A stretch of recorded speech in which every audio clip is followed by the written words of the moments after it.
Hi, Bob Kalishman here for Millennium, and today is a day that I'd like to dedicate this program in honor of my late wife, Joan Marcantonio Kalishman, who will be sorely missed, I'm certain, by the town of Simsbury and by her family. Today we're going to go into a tragedy that befell the United States of America back in April and May of 1942. And to open the scenario, what we have to do is we have to go to Pearl Harbor, 7 a.m. in the morning, Hawaiian time, and the attack by the Imperial Japanese Navy and Army of the Hawaiian Islands, thus declaring war on the United States of America. And as they proceeded here, and simultaneously what they did was they bombed Clark Field and they started to bomb the Philippines. And it was constant harassment and constant bombing until they decided to invade, and the decision to invade was made by the Imperial Japanese Army. The commander in charge was the terror of Malaya called General Homa, the one that committed all the atrocities in Manila and all the atrocities to the American prisoners of war and the Filipino soldier who bravely defended both the Philippines and the United States of America.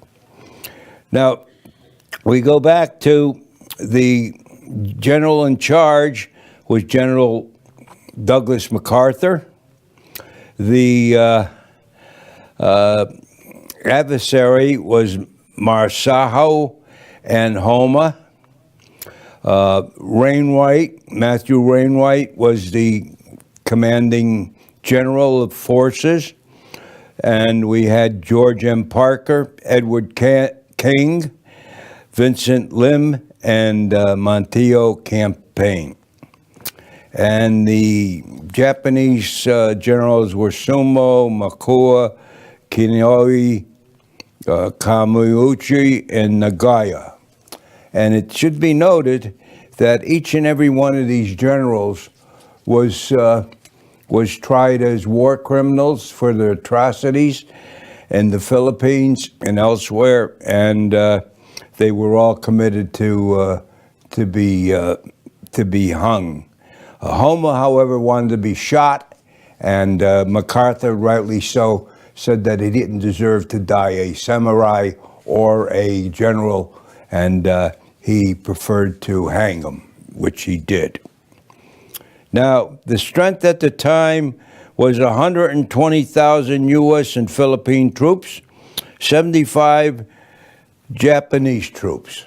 The difference here were the American and Filipino troops were not combat tested, and they had very, very little experience in the field.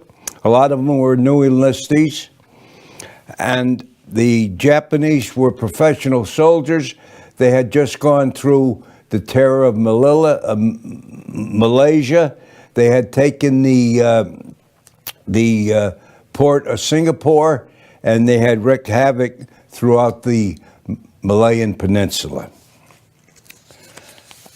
Now, the hostilities started in the north with the landing, and then they worked up.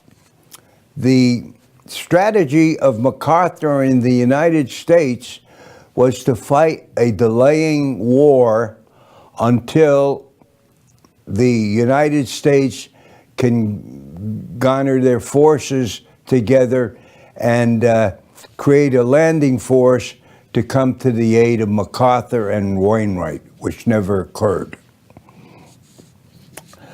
So this was the strategy. So what they did was they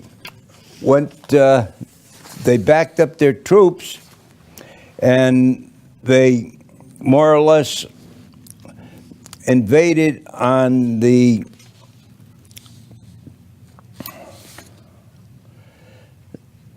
they invaded, and the Battle of the Bataan Peninsula, which was the strategy to bring up the troops and bring them into the Bataan Peninsula and create a defensive line where they would defend against the onslaught of the Japanese Air Force and the Japanese infantry. And the fighting began Agar to San Carlos to your drainage city, the Arno River, the Santa Icaya to Gabaya to St. Joe, Tartan to Cabana City. Cabana, this is where they had a famous prison camp. The Japanese had a very famous prison camp where they would put American soldiers and Filipino soldiers into trenches, pour in gasoline, and they would dispatch them by lighting them on fire. And this was the Cabana City, and they called the camp Cabana Buantan, and that was the Japanese prison camp. And then the last was Bamban to Subbard Springs. And then they went into what they called the Laylock Line. The main force of General Matsuma Homo, 14th Area Army, came ashore at Lingayen Gulf on the morning of 22 December. The defenders failed to hold the beach. By the end of the day, the Japanese had secured most of their objectives and were to position to emerge onto the Central Plain. Facing Homa's troops were 4 Filipino divisions, the 24th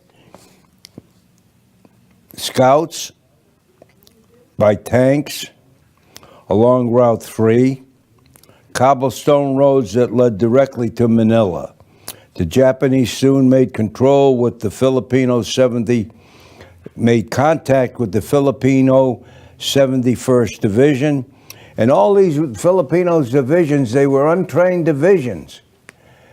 They had experience, but not anything near of what the Japanese soldier had. Because you have to remember, the Japanese had been fighting in China since 37, 38, 39. They were committing atrocity after atrocity. The atrocities at Nanking, where they raped the whole city. So they had been they were professional combat soldiers. So then they went and they took the Malayan Peninsula. I think they took it like in 31 days. The British had no backbone at that time. And then on to the Philippines. The Japanese soon made contact with the Filipino, the 71st Division. At this point, the action of American artillery stalled the Japanese attack. However, Japanese planes and tanks entering the action routed the Filipino infantry, leaving the artillery uncovered. A second Japanese division landed at Lamon Bay, south of Manila, on December 23rd and advanced north. So the situation is very glim here. What you have here is an added division of Japanese infantry, and the United States Air Force, Army Air Force, had been wiped out at Clark Field in the bombing, which was done on December 8th, which in reality was December 7th because of the time dateline. So they wiped out the American Air Force, and we had the skies were Japanese held. And this is how they were able to more or less negate the infantry and more or less expose the artillery. because artillery is good, but they have to be defended by infantry. Tanks are good, but they have to be defended by infantry. And if they don't work in conjunction with the infantry, they're useless in many cases. Now it was evident to General Wainwright that he could no longer hold back the Japanese advance.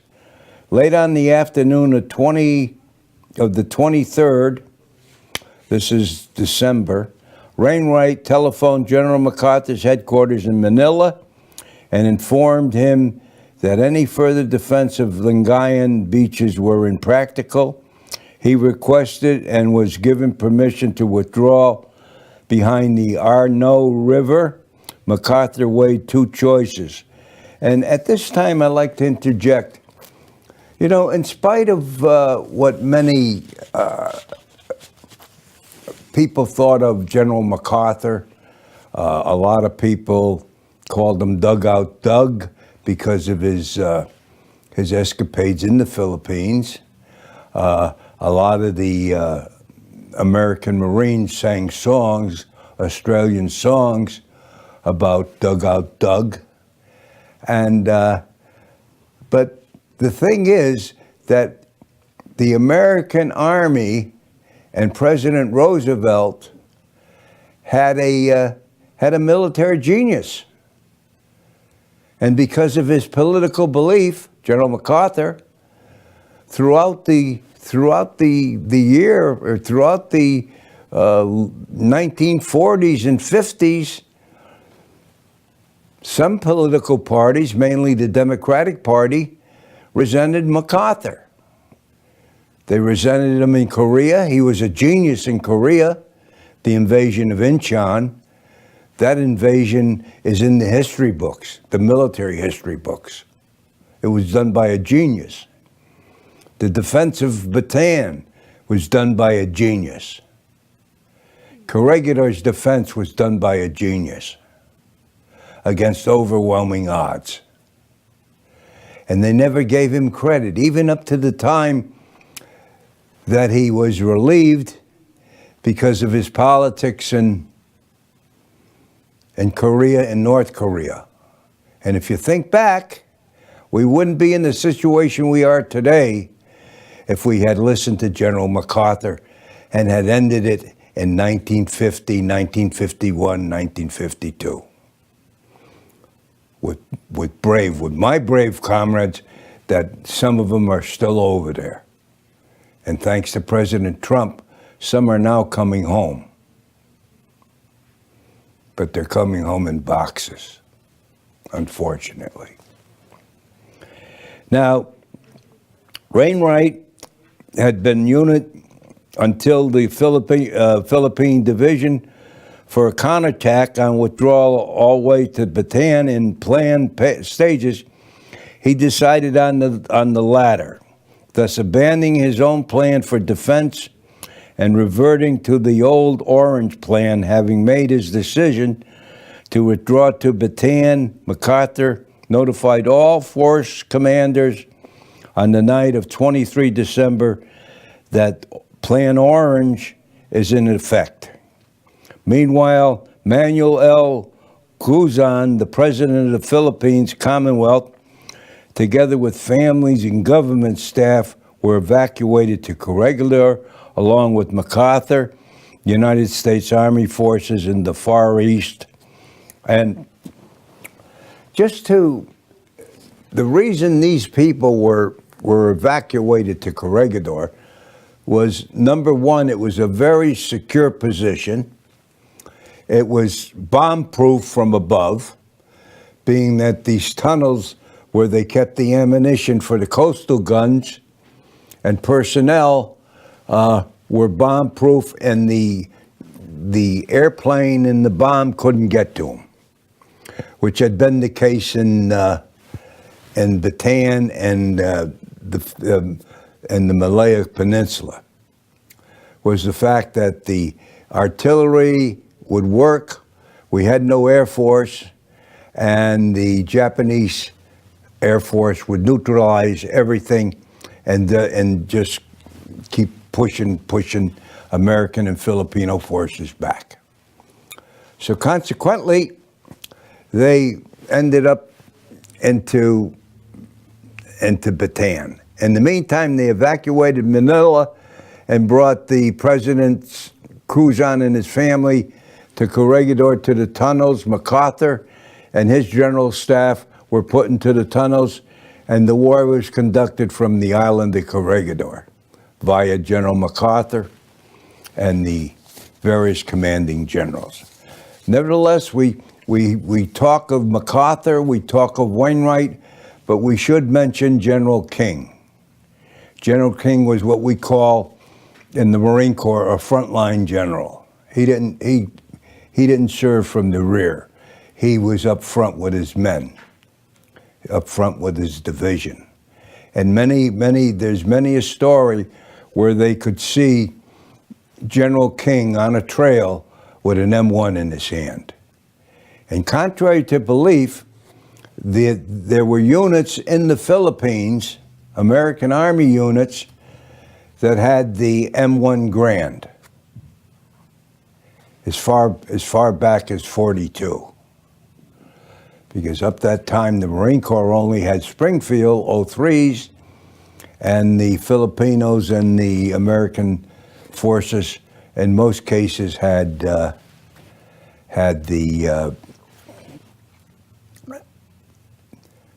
Springfield 1903. But I think it was the American division, that units in the American division had the M1 Grand, which was a semi-automatic 8-round clip-fed 30 caliber rifle. So then the next thing we come out is the Para Gargar line from January 1 to January 5th, 1942. As the American forces moved south and north, delaying action were fought to allow the struggling withdrawal to Bataan. The fiercest fighting occurred at the hastily placed Porac-Goan line, where the 11th and 21st Division, respectively led by Brigadier General Bill E. Boer and Mateo Capino, with the 26th Cavalry Regiment of Colonel Clinton Pierce in reserve, held the line mostly on open and unprepared ground. By unprepared ground, what they're talking about is this unprepared ground. There's no trenches, there's no foxholes. You're just taking any cover that you possibly can find, and that's the cover you seek and you take. You have no protection from the air, and you have little or no protection from the artillery and the infantry. You're exposed to infantry. And there you had fierce fighting. I'm talking about knives, rifle butts, entrenching tools, bayonets. That's the type of stuff you go into, or they went into. A Pierson Reserve held the line mostly on open and unprepared ground against the massive aerial and artillery bombardment, strong tanks assault, and infantry banzai attacks by the Takashina and the Tagara detachment. Both sides suffered heavy casualties. Overlooked in this report are the sanctions of the 23rd Infantry Division of the Pennsylvania-led senior instructor, Colonel Wallace A. Meade. The 23rd Regiment established the defense line at Porac Papang on around 2 January. Colonel Meade was later awarded the Silver Star for his action there. The 23rd Defense allowed Capino forces to withdraw and establish new defense positions It was Capino's recount of the fighting that day that was offered as support for Meade's citation. Then we go to the Arbacar-Mamban line, War Plan Orange, and that's the defense of Bataan, which in most cases was a defensive action. And some of the stories that came out of here was that when they started to build the line and they were building their entrenchments and their machine gun facilities and nests and whatever, they would cover them over from the air with twigs and bamboo, whatever they had handy, mostly twigs. And as they stayed in the sun, they dried out. And as they dried out, they became very, very brittle and were easily set on fire. And this was very advantageous to the air support of the Japanese. They came in and they burnt the whole line. And the Filipinos figured it was funny at first. They were lighting cigarettes and such from the fire. But then the fire became so intense, a human being couldn't stay there. He had to get out of the line. And as soon as the fire diminished and the ashes appeared, the Japanese occupied that land.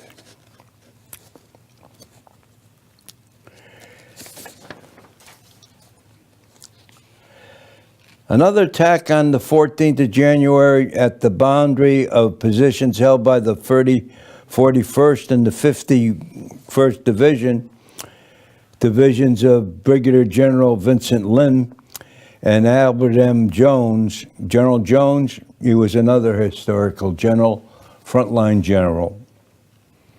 Their left flank, the Japanese advanced to the Sullivan River Valley through a gap made by the 51st Infantry withdrawal, but a patrol discovered the infiltration and units of the 21st Division rushed to the valley and repulsed the attacker after a savage encounter. And then they go on to the Battle of Trail 2. Within 4 days, the Oren-Bakken line was formed. And you can see how fast they're going back and forth, back and forth, back and forth. So, and more or less closing, what I like to do is more or less explain to you that the island or the peninsula of Bataan fell on April 9th, 1942. And the hell started for these American forces that were surrendered to General Homa by General King and General Wainwright. And though agreements were made for the keep and safety of these prisoners of war, they were brutally decapitated. They were marched 24 hours a day in 100-degree heat, and they were brutalized. And if they stepped out of line to get water, or they stepped out of line, they were bayoneted or beheaded. And this went on for quite a while. And they marched them all the way up to a railroad head, and then they marched them into the camps where their hell began. And this occurred on the 9th of April, 1942. And subsequently, the following month in May 5th and 6th, the island of Corregidor fell. And at that time, General Wainwright was the commander in charge of all Filipino and American forces in the Philippines. MacArthur had gone to Australia to assume commander of the Allied forces in his struggle to get back to the Philippines. And he had a famous saying, "I shall return." And he did. He had an argument with a lot of the military people, but he won out and he returned to the Philippines and he kept his promise.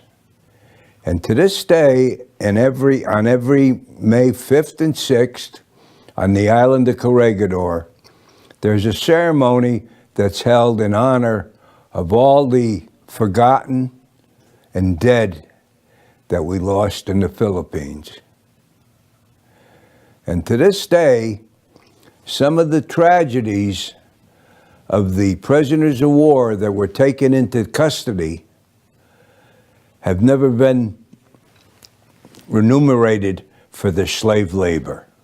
The Japanese government has never paid 1 penny to these prisoners of war that worked in the silver and copper mines of the island of Hokkaido and the island of Japan. To this very day. And it's time that these so-called Mr. Senator Blumenthal and Senator Murphy do something about it. Well, let me thank you for allowing me to come into your homes. And I think in the coming April 9th and on May 5th and 6th, and especially Memorial Day, that we remember these men and women that made the sacrifice in the Philippine Islands, so you and I can enjoy this day, Memorial Day. Thank you.